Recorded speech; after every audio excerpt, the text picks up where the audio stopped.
Dear everyone, मैं हूं संजय राय भट्ट और स्वागत करता हूं आपका हमारे YouTube channel history by SRB में। इस वीडियो में हम लोग स्टार्ट करने वाले हैं चैप्टर 3 नेशनलिज्म इन इंडिया यानी भारत में राष्ट्रवाद। यह वीडियो इस चैप्टर का इंट्रोडक्शन पार्ट है। तो आइए इसे शुरू करते हैं।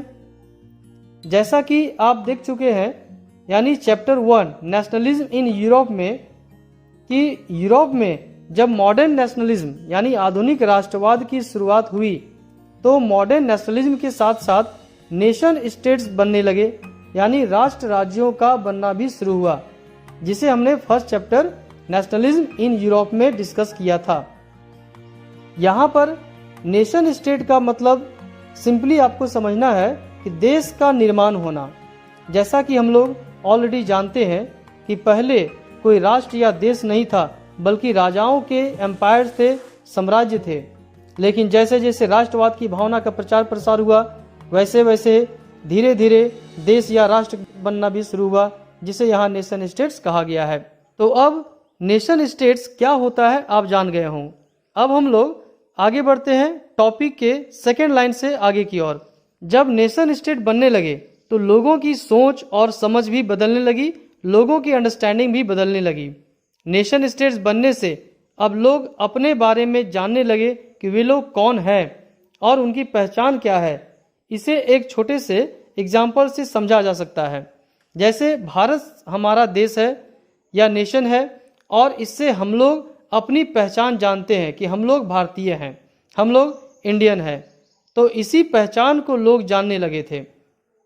नेशन स्टेट्स बनने के साथ साथ नए नए सिंबल्स और आइकॉन्स बनने लगे, न्यू सॉन्ग्स बनने लगे, नए विचार बनने लगे और इससे अब अलग अलग कम्युनिटीज़ के नए नए बाउंड्रीज यानी सीमाएं बनने लगी। कहने का तात्पर्य यह हुआ कि जब नए देश बनने शुरू हुए तो उनकी एक निश्चित सीमाओं का निर्माण हुआ, अलग फ्लैग्स बने, सॉन्ग्स बने etc। तो यह जो एक नेशनल आइडेंटिटी थी यानी लोगों की एक राष्ट्रीय पहचान बननी शुरू हुई, यह अचानक नहीं हुआ बल्कि एक लंबी प्रक्रिया थी, एक लंबा प्रोसेस था। अब हम लोग सेकेंड पैराग्राफ को स्टार्ट करते हैं। यहाँ हमें देखना है कि वियतनाम और दूसरे कॉलोनीज की तरह हमारे भारत में भी मॉडर्न नेशनलिज्म की शुरुआत एंटी कॉलोनियल मूवमेंट के साथ ही हुई थी। यहाँ पर तो एंटी कॉलोनियल मूवमेंट का मतलब हुआ वह मूवमेंट जो भारतीयों ने ब्रिटिश के खिलाफ की थी। जब लोग ब्रिटिश के खिलाफ यानी कॉलोनियल पावर के खिलाफ लड़ने लगे तो लोगों के बीच एकता बढ़ने लगी, यूनिटी आने लगी।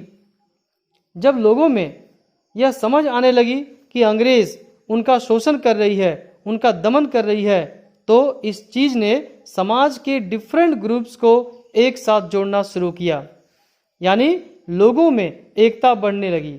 लेकिन यहाँ एक चीज़ थी कि प्रत्येक ग्रुप पर कॉलोनियलिज्म का प्रभाव इफेक्ट अलग अलग था, यानी ब्रिटिश शासन के प्रति समाज के अलग अलग लोगों की सोच और समझ अलग अलग थी, उनके अनुभव भी अलग अलग थे और फ्रीडम का मतलब यानी आज़ादी का मतलब भी अलग अलग था। तो ये थी कंडीशन। लेकिन महात्मा गांधी ने इन अलग अलग ग्रुप्स को एक साथ लाने का काम किया और एक बड़ा आंदोलन तैयार किया। Now we proceed to the third paragraph. तो इस थर्ड पैराग्राफ में कहा गया है कि इस चैप्टर की शुरुआत 1920 से होगी। हम लोग नॉन कॉपरेशन मूवमेंट और सिविल डिसोबीडियंस मूवमेंट को स्टडी करेंगे और साथ ही साथ यह भी देखेंगे कि किस प्रकार कांग्रेस ने नेशनल मूवमेंट को डेवलप किया, किस प्रकार समाज में अलग अलग ग्रुप्स ने आंदोलन में भाग लिया और किस प्रकार राष्ट्रवाद की भावना यानी कि नेशनलिज्म की जो भावना होती है उस भावना ने लोगों में नई इमेजिनेशन यानी कल्पनाओं को जन्म दिया। तो यह टॉपिक यहाँ पर समाप्त होती है।